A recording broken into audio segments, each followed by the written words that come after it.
This is Kami Clements and Carrie Olson coming to you live from the Hallmarkies podcast. Hi, everyone. And today we will be covering the September offerings from UPtv. We hope you watch them. We hope you remember them. It has been a little while, but it's always fun to talk about movies. So let's get into it. Let's dive.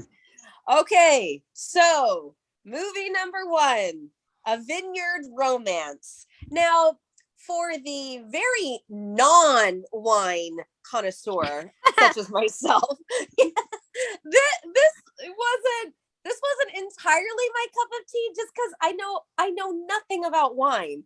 I don't know anything about wine. Yeah. But you cannot say no to Marcus Rosner. You just can't. No, he was such a draw for me in this movie. I mean, I thought it's very rare that he's the leading man. Actually, it's happening more and more and more. It's happening more now, yes. But I used to look.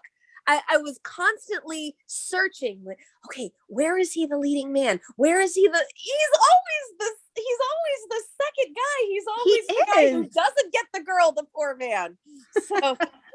So he was the leading man in this one. And I thought he was really casual and really, I thought he was a great leading man, actually, in this Vineyard Romance. And I do like wine, and I do like the vineyard scene. And so this was really just a beautiful kind of setting to me. I thought that it was really great. Honestly, I watched this one very close to Hallmark's one from last month, Raise a Glass to Love. Yes. And so it was just like, woo, vineyard heaven for me. Wine rolling around. We were just rolling in the wine. I was like, I want to join Hallmark's wine club. Like, what is happening? But I didn't. Why? No, but I don't think that it was too much about the wine scene. They did not like the Hallmark movie Raise a Glass to Love. This one was definitely just more the setting, the vineyard setting, her hometown, the people, and it didn't delve too much into the wine scene. Like no, it didn't. Yeah. It more talked about the history of the place than anything. Right. Yeah. Her history. And of course, being who I am with a son named Liam, that got me even closer to Liam Hawthorne, former baseball player. Which is so fun. And here's a funny little insight into my past too. My father played professional baseball. I did not know that. I know you didn't. I mean, I'm older now. He's been retired for many, many years, but he played professional baseball. So that was really fun for me about this character. You were totally into that.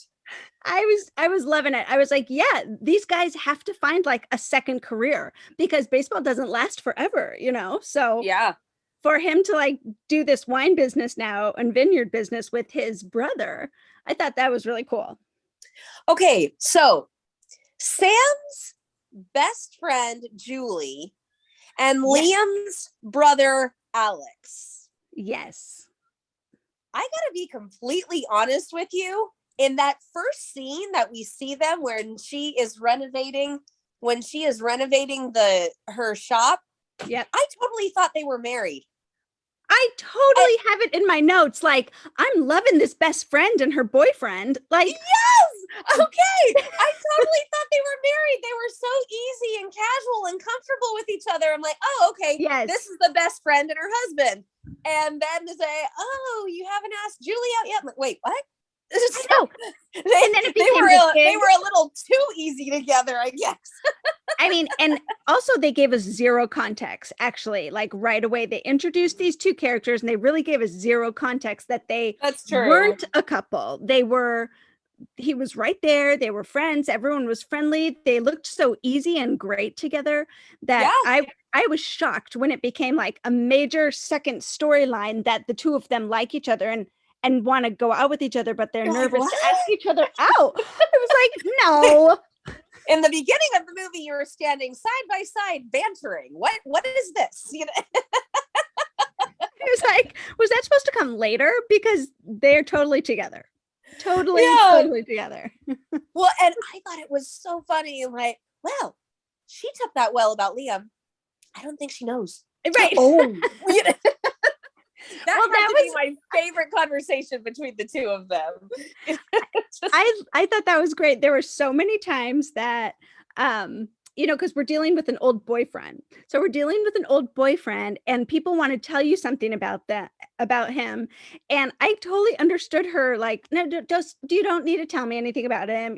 Like I've heard he retired from baseball. I heard, and she's never lets anyone tell her, yeah, he's back. He bought the vineyard and he's engaged. Like someone really important to cover her mouth and say, he's the groom. Right. He is the groom of this article you have to write about this Insta-famous star, like, oh my word. Okay, and did Leanne play that perfectly or what? Yeah. I love Leanne as Heather. I want to see Leanne play. I want to see Leanne play a leading lady one day. But yes. She makes those amazing supporting characters who and she does. I mean, she was over the top and she was ambitious and she was running the show. She was great. She was so great. Fabulous. I'm looking at her movie history, and you're right. She is never the leading lady. She's always a Hallmark or an UPtv or the equivalent second, the second hand girl, not even the friend. Yeah. Sometimes in this movie, she's the fiance that he needs to get rid of. Fiance. Speaking of Liam and Heather, and we know that now they are the engaged couple that our heroine, Sam, has to go home and write this article about. Yeah. They were so interesting to me as a couple. I never, ever felt their chemistry. You're not supposed to, but I mean, yeah, you're not supposed to, but you even how did they get there? And you're asking yourself, how did they get to the point where he is engaged to this girl? I never can understand how they got to that point, I mean, I know. But then we find out that, she actually proposed to him because she felt like, oh, he'll never get around to it. I told him I'm going to propose to him. And so she did it quickly. She had kind of ulterior motives as far as the fame thing, maybe. And maybe. I mean, regardless of how she was with our hero, Liam, I actually loved her character. She was not right. She was not right for Liam. No. I thought that she was going to marry her assistant all along, Jay. I think it was Jay. Her assistant was hilarious. She's yelling at him and he's just he's all about it. So that was so funny. Yeah. Okay. Here is the worst twist of irony ever. What? The reason why they broke up is because they showed up on different days. And so instead of using this wonderful invention called a cell phone, well, I never understand this. Okay, so the story goes that she they were high school or college sweethearts. No, I think they were high school sweethearts. They dated in high school and college. Sam got a scholarship to San Francisco and Liam got recruited to play ball in New York. And if they still felt the same at the end of the year, they would meet up at the Vineyard on their anniversary. And they both had a different day of what their anniversary was.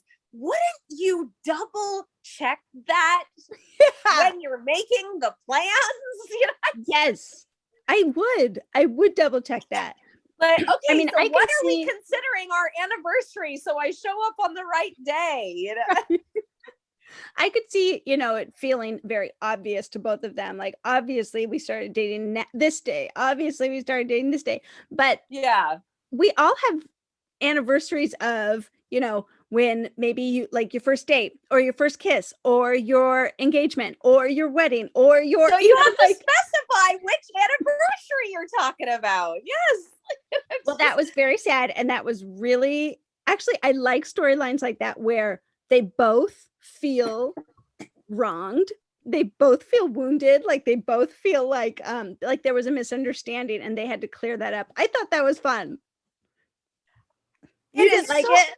It's frustrating to me. Yeah. Because that is 15 years down the drain. Yeah. Or whatever amount of time it was. It just, I mean, there are certain times when a storyline like that would be appropriate.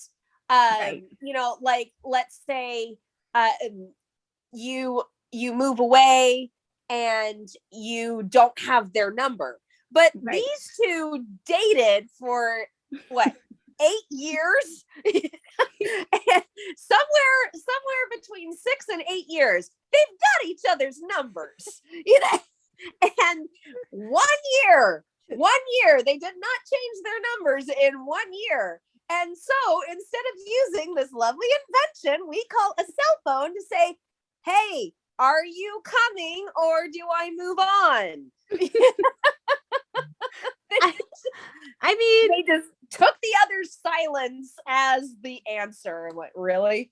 I think it made for great watching, actually. It made for my great viewing watching, pleasure. yes.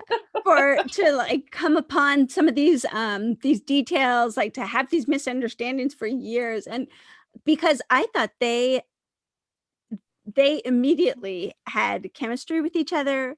I thought they were really cute together, walking around the vineyard and kind of, they were trying to talk about things without talking about things because he was engaged, and Right. like, and then the bride has to leave, and so he's the one who has to like give the interview and do things like that, like all this time together, and of course they're going to fall for each other again. Of course, because it's Yes. UPtv and it's a rom-com. Yeah. So yes, it all works out in the end. And I mean, that is one place where I really saw the shift. Once they established that they both came, then it's as if, oh, well then, Right. Because by then they reawakened old feelings by then. Right. So now they're honest with each other and they actually like really do like each other again.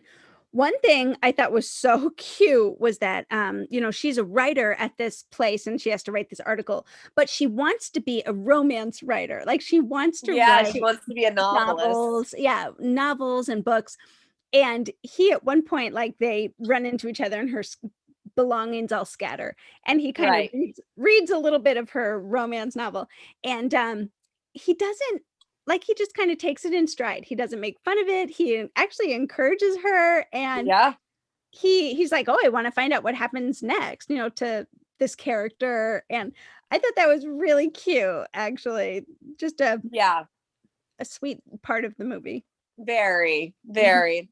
And it all ends up right in the end. It does, because he is able to articulate that with Heather that they want different things, and she agrees that they want different things. And so now he's free to pursue Sam, and he is, I mean, they have like this great picnic on the vineyard, and he loves her and she loves him, and it's just a wonderful happily ever after. Okay, so Kari, what would you give Vineyard? What would you give a Vineyard Romance out of 10? So I actually rated this kind of high. I liked this movie a lot. I thought there was good chemistry, a good storyline, good dialogue. The side characters were interesting. There were funny moments. I loved how it ended. So I would rate this movie 7.5. Okay. So maybe even higher, actually. Maybe I might even give this an 8. I was wondering why. I'm like, that's high. Okay. Yeah, I said it was So- high, and then I'm like, that doesn't feel actually very high. I would give this movie an 8. That's my Okay. new and final answer. 8 out of 10. I totally recommend this movie to those who like romance. Okay. 8 out of 10. I'm gonna go just a tiny bit lower because of the really frustrating aspect that it gave me. I just like, really? So I'm probably gonna give it a 7. That's Okay. yeah, I'm probably gonna go a 7 because I love Marcus. I love Marcus Rosner. I love seeing him as the leading man. Yes. There were just a couple of components in there that I'm just like, no. No. Well, and even this actress, her wardrobe was fantastic. This whole That's movie, very true too. gorgeous. Sam's Sam. wardrobe was, I loved it. and Heather's wardrobe, she was all flashy. So flashy. All right, moving on into Love in Translation. Yes. We've got Julie, who speaks 8 languages fluently, 10 if you include dead languages. Holy mackerel, I can barely get the handle on 2 or 3. You know, Just one for me. I don't speak a different language. I don't speak any other languages. So that was very impressive. yeah, it was. I loved when she's walking on the street in the very beginning and she stops to just to very casually translate, what was it, Mandarin? I think it was Mandarin, and someone was trying to sell flowers, and so she like so she is just casually walking by and, oh, this flower seller is speaking Mandarin, and obviously she does not speak Mandarin. I will translate. Just like, wow. Yeah. She did such a great job. That was really fun, actually, because she was very smart, very accomplished woman, and she was going for a dream job. She wanted this dream job, I think, in a museum. At a museum, because her other job, I mean, the job was terminated. I think they felt really bad that she didn't do anything to be fired, but the job was terminated, I guess. Yeah, the funding. I think the funding got cut. Yeah. Okay. So now she like wants to go and get this dream job at this museum. Here it is. The graduate assistant, the graduate assistance program. It got canceled. So, yeah, as they do. Okay. Now, what do you think about this quirk of her getting flustered around handsome men? You can say you're handsome in 10 different languages, but you get flustered around handsome men. That's intriguing. Well, here's the thing. I'm not sure if knowing 10 languages allows you time to be around handsome men very often. I mean, like, she's had to study. She's obviously an academic. She's had to study so hard. I thought that was so always cute. Studying. Yeah, she's always studying. But I thought it was really cute, actually, because obviously in this coffee shop that her sister owned, this handsome guy noticed her and he walked up to her, and you don't even know what he was going to say, actually. Like, was he going to ask her out or what? Because she gets so flustered and embarrassed, and he just like walked away. I thought it was cute. And there is this line in this movie. I wrote it down because I've heard it several times in a lot of different movies, but it doesn't get old for some reason, because it's just funny. You've got more degrees than a thermometer. And it's funny. It is funny to me that when somebody takes all that time to get all those degrees, because, I didn't even go for a master's. I'm like, I got my bachelor's. I'm good. I'm done. Right. And my husband went for his master's, and it was really hard Yeah. keeping everything going through that. And my dad went for his doctorate. So Wow. thank heavens that was before I was born. So Yeah. Well, that's the thing with this being an academic and having all of these degrees. That's her comfort zone. That's right. where she's not socially comfortable. She's academically comfortable. And so with this tutoring that she now does, she was tutoring this one older couple who was going to go to Italy and they wanted to know Italian, and which I thought was the sweetest thing, that Yeah. they're going to Italy and they want to speak Italian, and so they're hiring someone to teach them Italian. I'm like, oh, this is great. It was so cute. But we see her with a couple of different students, so we Yeah. obviously know she's trying to get this tutoring business off the ground. And this couple says, you need to tutor our son. He is dating a French woman and he doesn't know French. Like, you should tutor him. Yeah. The one where they talk about soil. Yeah. So romantic. So my this gosh. man, when Dan said we talk about soil, I swear I just wanted to go, Dan, that's really? Darling, sit and down. he's like, he was like, she's fine with it. And no, she's not fine with it. Like, maybe with one part of one conversation about soil she can hang, but don't make your relationship about that. Oh my word. So she meets this son that wants French lessons. That is getting coerced into French lessons by his parents. Yes, and he turns out to be the museum guy who denied the her exhibit director.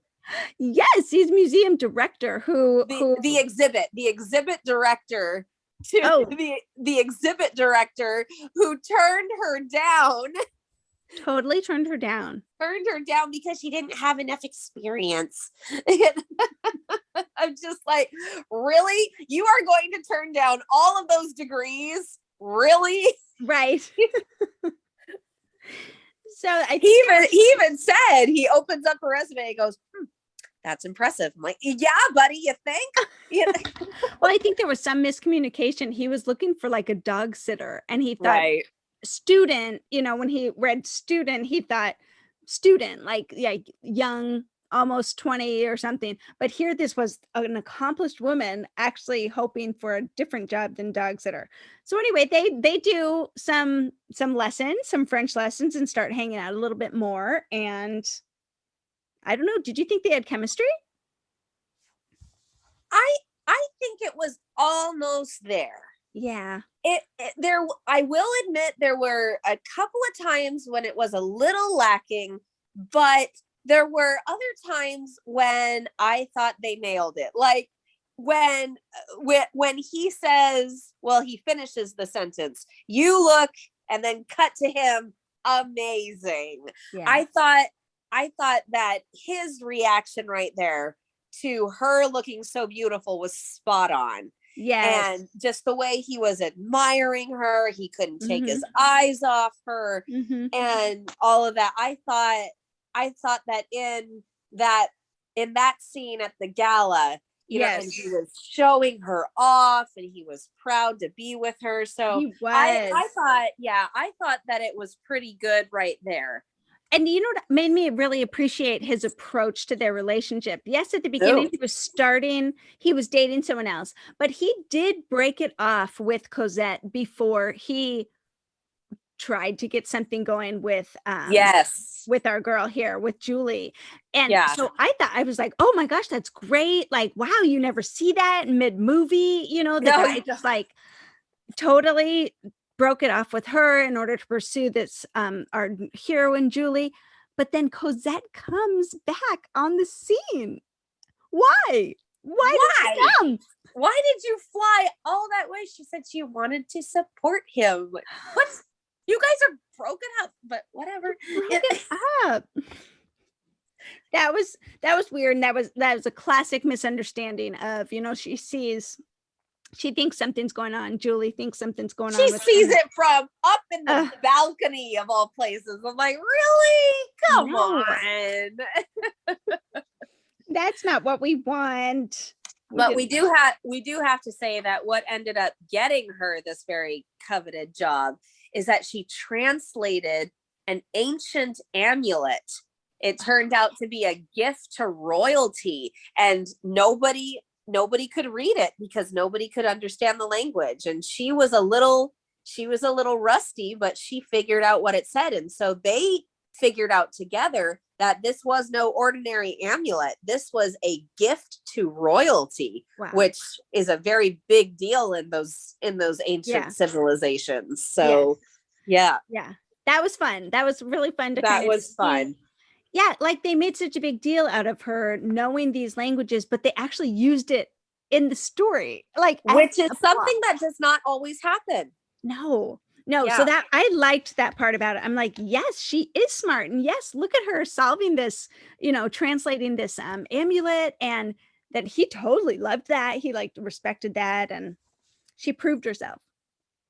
Yeah, I really did like that they put them on equal levels. Even though she didn't have as much experience, she had all the education.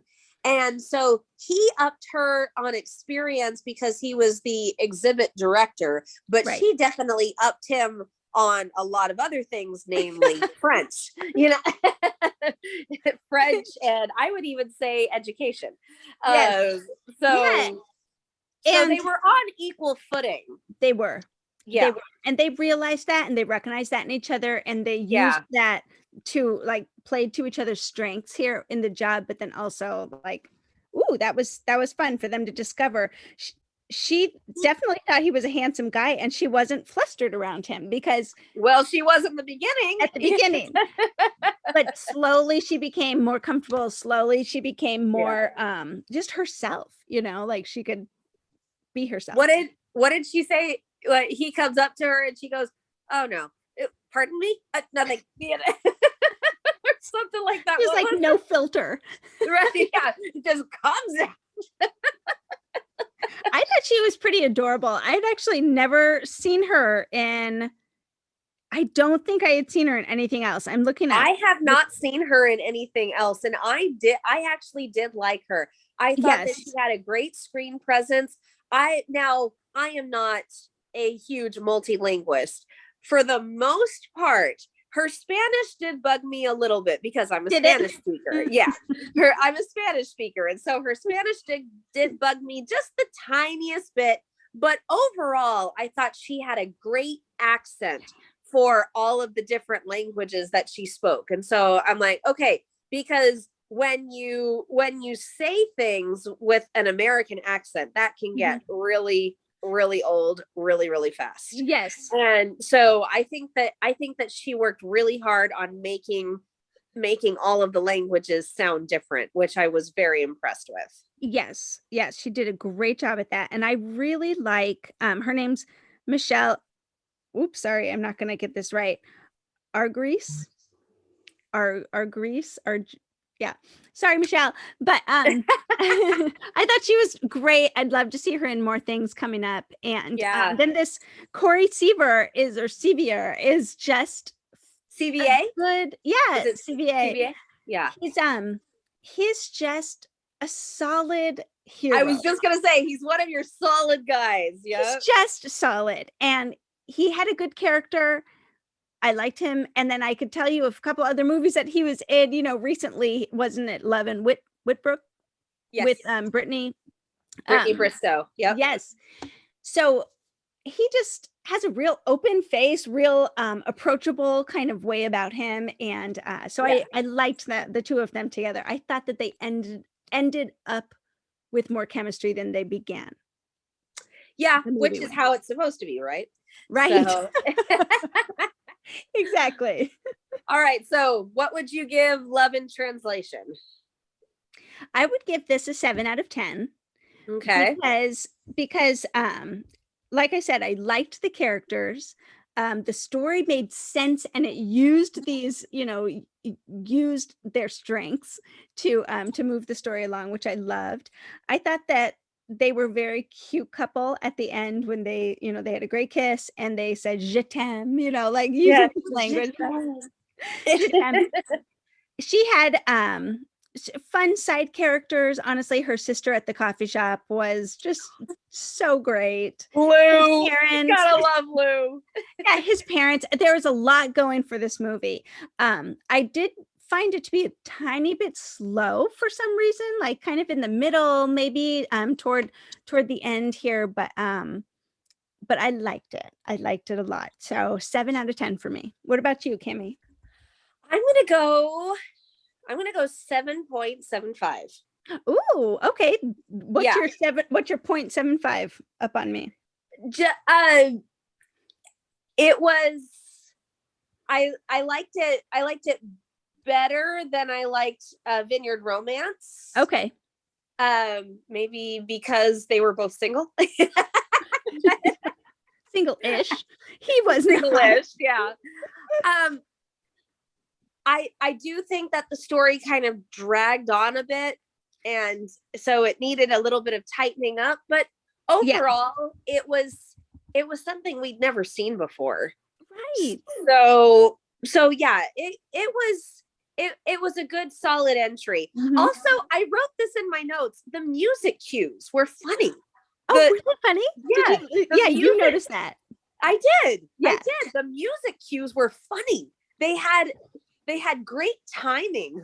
I cannot remember who did the music, but whoever did the music was very talented at doing that, because they just had the right kind of mood, and they had the right timing, and it was fun. It wasn't overbearing, and it wasn't too noticeable. It just added to the mood of the movie. So yeah, I'll give it a 7.75. That is good. Yeah. So two pretty good openings here in September with the Vineyard Romance and Love in Translation. Just pretty good up movies. I mean, I'd be curious to hear what other people thought about them, but I thought they were good. Yeah. So let's move into Romance in the Wilds. Ooh, Romance in the Wild. I'm looking. We've got 2 fire-themed movies coming up here. So get out your fire hoses right now, because you're going to need some cooling down, people. Romance in the Wild. Oh my goodness. Honestly, this was such a unique movie. I couldn't categorize it for like the first half. I was like, oh, this is a drama. Oh, it's an adventure. Oh, wait, here's the romance. And like, I didn't know what to think of it. No, I know. It was very compelling. It caught you right away. Like it started in the middle of what could have been a mystery or something. It's like it started in the middle. Yes, it started like a mystery movie may have. Yeah. So you see all the trees burning from a sky view, and you're like, whoa, oh my gosh, there's a fire, a very big fire. And then you see the protagonist Buck laying face down in the dirt, unconscious, in the middle of this forest fire, you come to find out, and you see Jessica run up and get him up, and then he's got either a broken or a very badly sprained ankle, and you're just like, and then it cuts to black, and it goes 12 hours earlier. Like, that's a good start. I was like, how did we get there? Oh my word, these 12 hours are going to be crazy. Oh my gosh. Obviously we find out that he's a forest ranger. Yes. So he did ex-army or something. Yeah, he's ex-military. Ex-military, and now he's a forest ranger following in the footsteps of his mom and dad and cousin. Like, it's a family business, basically. It's and his sister. His sister, who now there's something, they're called something. So he's a forest ranger. Now his sister flew a helicopter that dropped water on burning, so basically she was like a forest firefighter. Water and fire retardant to keep things. That was the red stuff. The red stuff that she would drop out of the chopper. Yes. Was the stuff that helped keep things from catching on fire. Back up. So this Laura Vanderroot is the sister Roma, and she's just in the helicopter the whole movie. She doesn't Pretty get out of the helicopter. She is like flying this thing around, trying to get these fires under control. But also then now we find she's trying to find her brother, actually, who goes missing. So I kind of jumped ahead a little bit there, but yeah, you did. he is, he witnesses he doesn't witness it, but a fire starts because he flew this one investor or developer. He's a tech guy. That's what they keep calling him. He's a tech guy, and his name is Martin. And that was I even said in my notes, Buck takes the stooge to a vacant ranger station. I'm just like, you are such a dork. Because I didn't know his name at the time, but he was awful.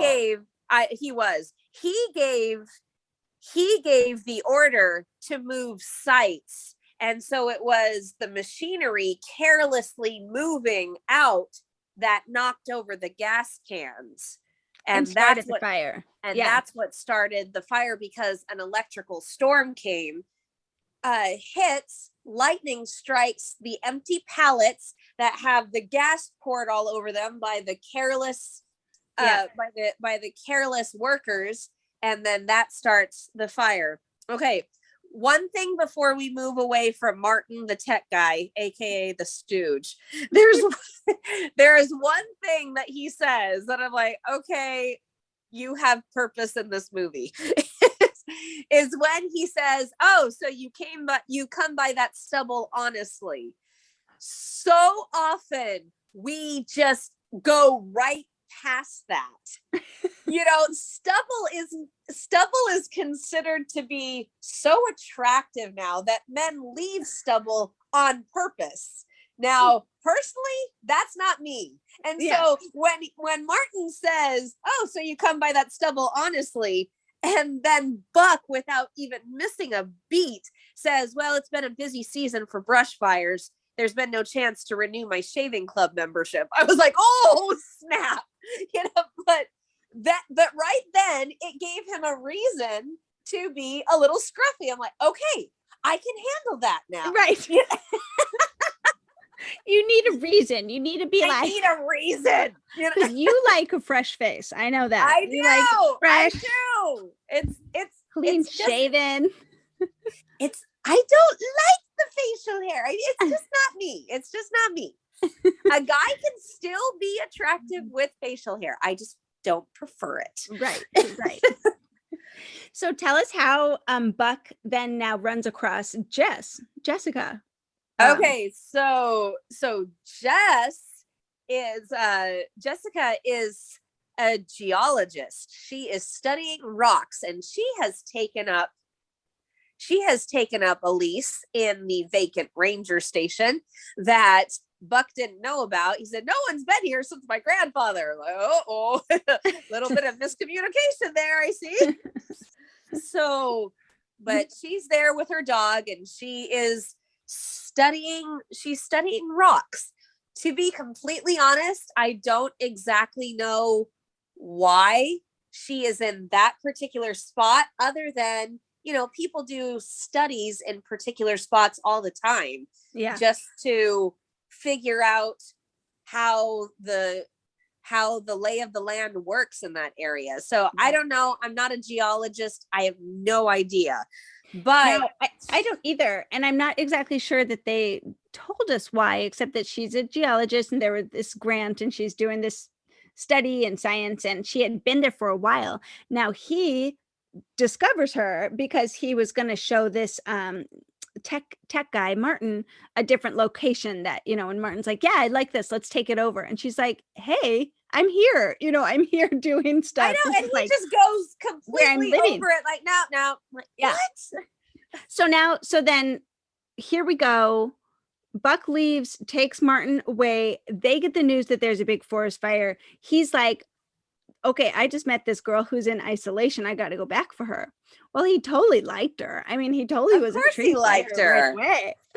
But he's like, I got to go back and save her. So he does. He goes back, but somehow the plane's out of commission. Well, the plane blew up. The plane blew up because he parked it. He parked it on the water. He went to go get her. Because she wouldn't answer the radio. He's trying to answer he's trying to get her on the radio. She just rolls her eyes and says, no, thank you, and turns off the radio. I'm like, you idiot. And so then because she doesn't answer, he goes back and he lands the plane to go and get her. And then when he tells her, then she has to grab everything because it's her life's work. Totally get that. I wouldn't be able to leave all that stuff behind, but we're risking safety now. And so they try to make it to the plane, but the fire beats them to the plane and it blows it up. And so that's right. Like, well, that's not happening anymore. So the plane is gone, and now they're like, oh my gosh, we're trapped. So they jump into a Jeep. It's Jessica's Jeep. And let's not forget that they've got Charlie, Jessica's dog, this entire time. Yeah. But now the Jeep crashes. Yeah, the Jeep crashes, and so now they're on foot. Now they're on foot and they're trying to outrun this fire. So, I mean, here we go. This title is Romance in the Wilds. So that's like a plural, wilds, with an S at the end. So I'm like, there's the forest fire. And now it's, they're in the wild, they're on foot. And now that there's a bear. There's a bear. A bear. And they like make it following them. Yeah. So first the bear comes to the mouth of the cave. Yeah. Where they have shelter. So they run. Yeah, they make it to a cave where they can have some shelter, and they see the bear and they run. And then they make it to Buck's family hunting cabin, and nothing works. Everything's out of batteries. There's no electricity. And so they can't send, and the generator's not working. So everything is dead. So they can't tell his mom or his sister, because his mom used to be the fire chief and she's on board. And they can't tell his cousin either. So they can't tell anybody that they're safe and where to find them.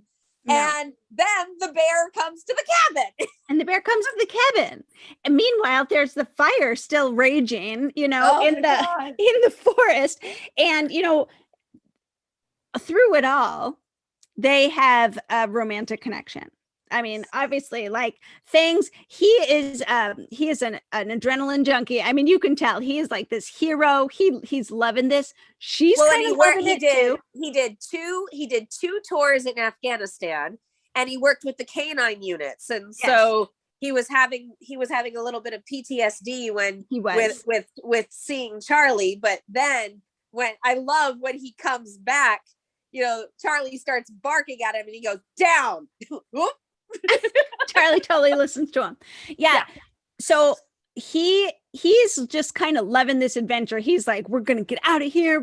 He is like super intense. Well, she totally matches his intensity. I mean, she's lived isolated in the woods for a long time. She's super capable. She can jerry rig a Jeep, get something else going there. She can hunt and cook her own food.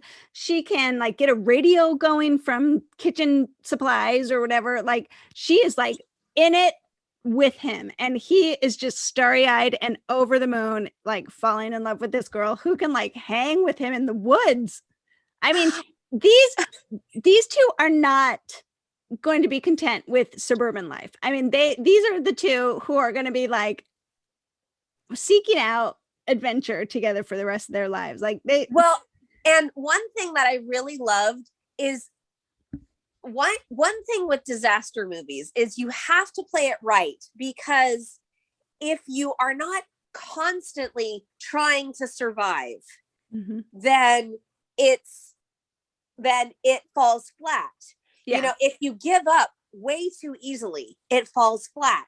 Yeah. And, you know, if you get out of the disaster way too quickly, then why bother having a disaster? Right. So that was what I really liked, is they kept the intensity up between the two of them. And, you know, I've heard it said, you don't base a relationship on intense situations, but why the heck not? You know? I mean, these two do, and it you know, it works for them. So. It does. It totally does. But you know, but this doesn't work, so let's try another. This doesn't work, so we're gonna try something else. You know, and I love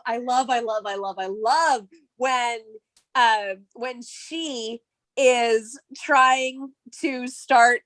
She's trying to start the what is it, that motorbike? Yeah.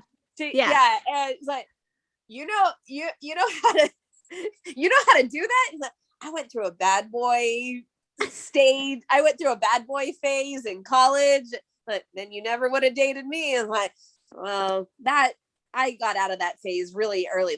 You saying you'll go on a date with me? Yeah, I'm just like, really? You guys are flirting now? Totally flirting in the middle of disaster and life-threatening situations. But then, like at the end, I thought that was so cute because you know, they're running from the bear again. They're running from the bear. He totally trips and falls. So we catch up to 12 hours later. Yeah. You know, we catch up. He's hurt. She's trying to help him. Charlie's hurt. Charlie can't walk. Charlie was hurt by these branches or something. A tree falls on him. A tree falls on him. So everybody's like hurt, and he's like, you should go get help. You know, I'll stay here with Charlie. And she's like, I'm not going to leave you. And he says, this is the best first date I've ever had. No. And I mean, this is where Buck is giving up, and he has completely resigned himself to dying. Yeah. And because he's hurt, he can't run. Charlie's hurt, so he can't walk. And with Buck hurt, he can't carry him. No. And we've got a bear on their trail, on their trail. You have the fires coming at them. I mean, he's like, and it's surrounding them now. Yeah. It's on all sides. They can't get out. No. But she fires again. She fires the flare and stays with him. The sister sees the flare. The cousin sees the flare. The cousin hops in a helicopter. The mom's right there. I mean, like, it is a hero scene. You know, they come out of the woods, and he's carrying the dog, and she's supporting him. And that was a little. I'm like, okay, really?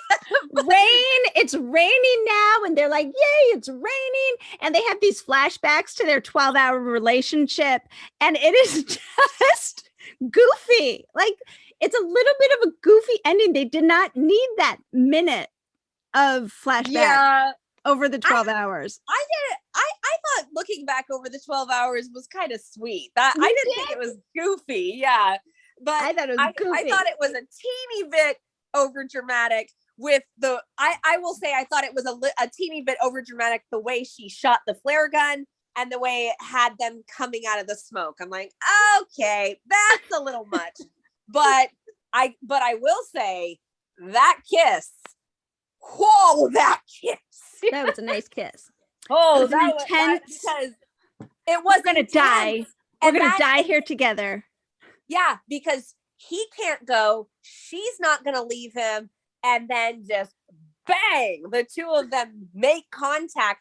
And the intensity of the kiss fit the mood of the movie, which is very important, I think. Now, when she raises up her hand to shoot the gun while they're kissing, I'm like, okay, no, I don't think so. But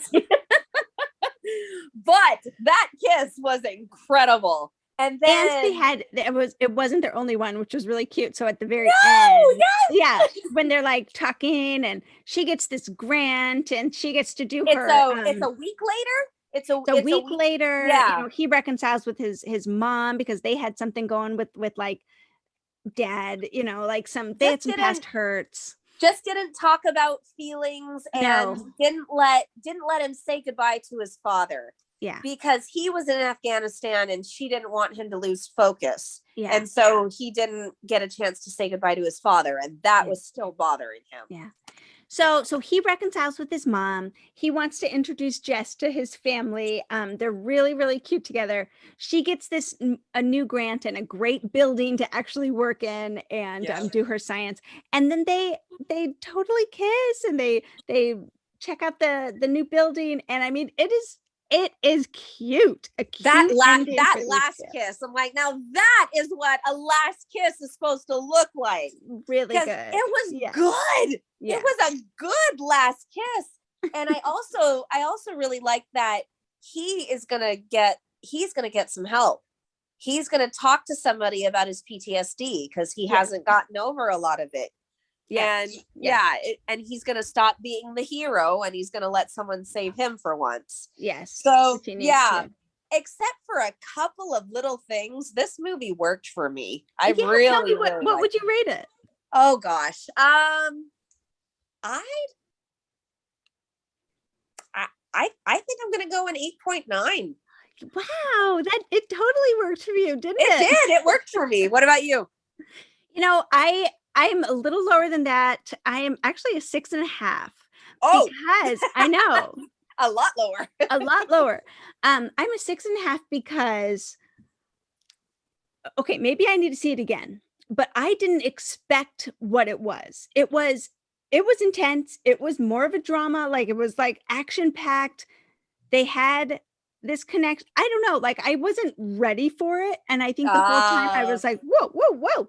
So based on my first initial kind of reaction, I would do a 6.5. I liked the ending though. That really redeemed things for me because they addressed certain issues, like you said, the PTSD, and they're totally well suited for each other. They closed a lot of holes, which not every movie does. Yeah.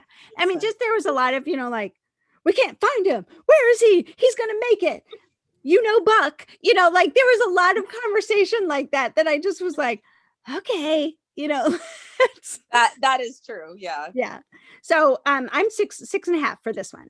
I think you need to go back and watch it again, but that's just my opinion. Okay. But I love Vince. Yes. I love Vince. He's a man's man. And so he was a perfect casting choice for this role because we've seen him in Love on the Sidelines as the football teammate. And we saw him in Frozen in Love, I think it was called. Frozen in Love as the hockey teammate. Yeah, the hockey teammate. Yeah, so he's an athlete. He's a man's man. He's broad-shouldered. He's deep voice, and he's very, even with the scruff, he's very appealing to me. Yeah. He was great, and he got softer as the movie went on. So I thought that was really sweet. But good drama, good adventure. Not just a romance here with Romance in the Wilds, and it was wild. So definitely it was wild. Check it out. Okay, and now we move to our second Fire in the House movie. Okay, so this one has two titles. If you saw it on Hallmark Channel many years ago, you're going to know it as Second Chances. If you saw it on Up, you're going to know it as Hearts on Fire. So same movie. Same movie. Now this aired on Hallmark Channel in 2013. Yeah, it's pretty old. This is an old one, but it has Allison Sweeney, who almost can do no wrong in my eyes. Like this is a great movie that she did. Like she is like, it's almost 10 years old. I mean, it is an old movie, but I love her character. She's a single mom, divorced mom, and which in 2013 was actually really, like, they didn't really do divorce too much. They did widow, you were either a widow or a widower, but so when this started and I was like, oh, Hearts on Fire is actually second chances. Like, it was really nostalgic for me. I thought that was cool. I agree. Yeah. And what I really liked is that everything in this movie, except for one aspect, and I'll get to that, but everything made sense. Yeah. It's not a movie where they just pull something and like, okay. Yeah. I did wonder, okay, maybe two aspects. I did wonder if they're struggling so much and she's a 911 operator, why do they have such a nice house? Why do they have a guest bedroom with a private bathroom? I mean, right. That's So yeah, if you haven't seen this movie in a long time, or if you missed it back in 2013, she's a 911 operator. She needs to make a little extra income. She fixes up her guest bedroom and to look for a tenant, basically someone to rent it. Well, here we go. Here we have this fireman who got hurt on the job, and he needs a place to recover and rest, someplace without stairs, no weight bearing. No weight bearing. And she's like, my house. Well, it's kind of cute because they actually have met before and they didn't realize that they had met before. But they just recognize each other's voices because he's a fireman and she's the 911 operator, and they have these nicknames for each other, and they kind of are intrigued by each other, but they never had met before. Yeah. That was what did she call him? Do you remember? Cowboy. And what's her number? 43? Oh, I forget her number. 43, 46? No, I forget. No, it's not 46. It's either 42 or 43. I think it's 43. But so, yeah, he always calls her 43 and she always calls him Cowboy. And they don't drag that on. Actually, that's just kind of a thing at the beginning, and then they realize who each other are. And she opens her house to him. Now she has little kids, and I was thinking, would you really have a strange man come in your house with little kids? But what makes sense to me about that is that they're in basically the same profession. They're first responders, and they're really just helping each other out. So there's a level of trust there, I think, that they had for each other already. Well, and I really like how they covered that, because the mom, Allison Sweeney, she wasn't going to put anybody in the house without her and the kids screening them first. And if the kids did not like somebody that they were interviewing, she didn't go with it. And he comes in, he says, my condo is 3 flights up. The doctor has strict orders, no stairs, no weight bearing. Could I please use your room that you are renting? Because she comes to visit him in the hospital after an explosion makes him fracture his leg. That was so intense when he's calling it in and he's saying, firefighter down, and like, who is it? It's me. What? I know. I was like, oh my gosh, and just her reaction, because they'd never met, but they had a rapport with each other. And so then she goes and visits him at the hospital, and Cowboy 43, and all of a sudden there are these beautiful people meeting for the first time, and they're like, oh my goodness. So that's how he found out about her room being rented. And so then, but I mean, if you and so they already had a rapport, and the kids approved, so it worked well all around. And he's a great house guest. He is. He's really gentle, tender with the kids, and he's oh my gosh, totally open to her, and like they almost start playing house. Like they're totally playing house, and it's no wonder that she would totally fall for him. And how did you feel though about the progression of their relationship? Like she kind of goes all in right away. And I frankly, whenever I watch a movie like this and somebody doesn't go all in, I'm just like, what is your problem? So I had no problem with their progression. I thought it was easy and light and casual. It didn't rush into anything. I thought it progressed very nicely. And I liked that both of them were interested. And and as the daughter said, they whispered, you don't whisper to somebody unless you like them. Oh, that was a cute line. But so what about this this date though in the backyard? Like this date in the backyard, which was heartbreaking. Okay, so both dates are awesome because the kids set the first one up. Like, I have to dress up for Mrs. Burns. What? Yeah. Because they tell her that the school counselor is coming, and they tell him, Mom's having a meeting, don't come out. And so then they are both allowed to come out, and then they disappear, and the kids have fixed them breakfast for dinner and orange juice and champagne glasses and everything like that. And so that was adorable. And and they both kind of went, oh, they got us, but they didn't shoot from there. It was just a step. And then that date in the backyard just shows his ultimate thoughtfulness. She needs a night out. She needs to relax. She doesn't want to leave the kids by themselves. So he sets up this beautiful tent in the back. Once he can walk with a cane, by the way. He's not breaking doctor's orders.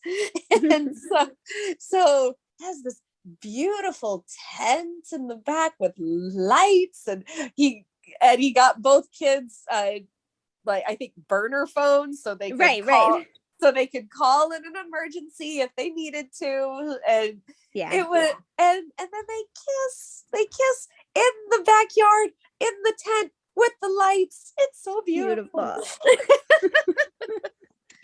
And then after the date, she tells him, I can't go through losing someone again. Yeah. And neither can the kids. And you are in a line of work where you put your life on the line every day. And here's my favorite part.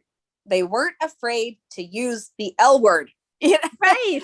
It's like a taboo subject. Like, it's a romance. Why is it not used? So, she's saying, I can't do this anymore. And he's saying, I love you. Mm-hmm. And she went, yeah. And you know what? I thought, I mean, they had great chemistry. I thought he was so charming. He was this kind of like this playful bachelor, at the beginning, but he settles into this. He sees what she has and he just wants to be a part of it. He loves her. He loves the kids. He loves the kids, which is so important. Yes. And he even says that. He says, I love you. I love your kids. Like, marry him now. But it made sense to me. Her hesitancy made sense to me. Like you said, that was a nice thing about this movie. A lot of it just made sense. And you kind of, yes, you're heartbroken for him, for her, that they would have a little hiccup in this happily ever after, but it made sense. It worked. It made sense because that is a completely legitimate reason that someone would call it quits. Yeah, completely. Yeah. So that was really good. Oh, and we can't forget that all the while the kids, so adorable, are trying to earn more money for after Cowboy's leg heals. Yes. Jeff is his name. Yeah. So after Jeff's leg heals, they still want to make sure that Mom is covered. So they give themselves a job by going to the retirement home and reading stories for $1 to the residents there. Which so cute. This is the part that bothers me. The director of the facility, she comes in and you're in so much trouble. I'm like, they've been there for a week or two and you haven't seen now it's a problem when they've been roaming around and reading in groups and blah, blah, blah. I'm like, really? Yeah. Now it's a problem and you're going to come down hard on an 8 and a 10-year-old? Come on. I know. But I mean, like, she came down too hard, but it's like they were unsupervised, that what they didn't have permission. It like Right. there was a little problematic. If they had their mom's permission, if they had some supervision, what a great idea. What a great business. Like that doesn't hurt anybody, to make a little money reading. But the problem was that they had no supervision, they had no permission, No, so that's true. But the fact that, yes, they went ahead and did it without permission, but it was going on for like a week or two. And then the director comes down really hard on them. I'm Right. like, oh, come on. They've been reading in groups they're out not in the hurting lobby. And of course that wonderful Ed Asner's in it, and in the nursing home, and he loves them, and he's read to them, and he just passed, and so but he just plays such a great character in this movie, Hearts on Fire for Up, and he was friends with Jeff's father. Yes, and Jeff's father died in a fire when Jeff was 10. Yeah. And so I love how when she asks, will you talk to Luke about losing your dad, so he knows that he's not the only one? I'm just like, I'm gonna die. Yes. Yeah. So yeah, did I have that wrong then? It wasn't divorce, it was he died in a fire. No, Jeff's father, you didn't have it wrong. Jeff's father died in a fire. Thank you. Her husband left. Yes. When the kids were 3 and 5, just disappeared. Just left. Okay, good. I thought I had that right, and then you said something, and I was like, oh wait, maybe I missed. No, there's a lot of characters to keep in in place, but I loved this movie. I loved it way back when. I loved it now. I mean, I just thought it was really, really precious. Kind of fun to see again. Just and you mentioned how Jeff was a really great house guest. It was his fellow firefighters who weren't great house guests. I have to say this one thing, how because they're constantly playing pranks on each other. And so they come in, this man is completely laid up. He can't do anything. And they go into his room and they shrink wrap him to the bed. I'm just like, okay, that is just mean. It's one thing to play a prank on somebody when they're able-bodied, but this guy, come on, guys. I know, but they set this up, this whole firehouse is just total pranksters. Pranksters, total juvenile, so they set it up, and it just shows the clash of his worlds. Like, he's playing house with this lady and her kids and trying to recover.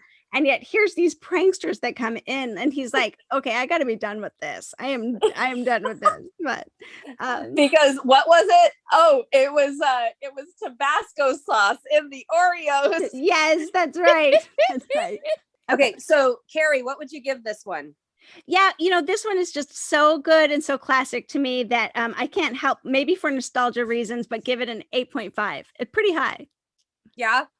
I was gonna give it an 8.5, 8.75, maybe even a 9. I know, even a 9. It's such a good movie. Such a good movie. It's great. All right, Hallmarkies, thank you so much for listening. And Kari, where can people find you? Come and follow me on Instagram at Hallmark Comics. I'd love to interact with you there. And you can find me on Instagram and Twitter at Kami Drama Girl. And you can also find me on Deliver Me a Podcast and Hardy's Hotline. And I have a blog called The Hooked Hardy. So come and find me there. Thank you so much, everybody. Don't forget to follow the Hallmarkies Podcast on social media at Hallmarkies Pod or Hallmarkies Podcast. Don't forget our merch store, and don't forget our Patreon. We do things once a month, and you can get, for $2 a month, you can get in on all of the activities. So thank you so much, and have a great day. Bye. Bye, everyone.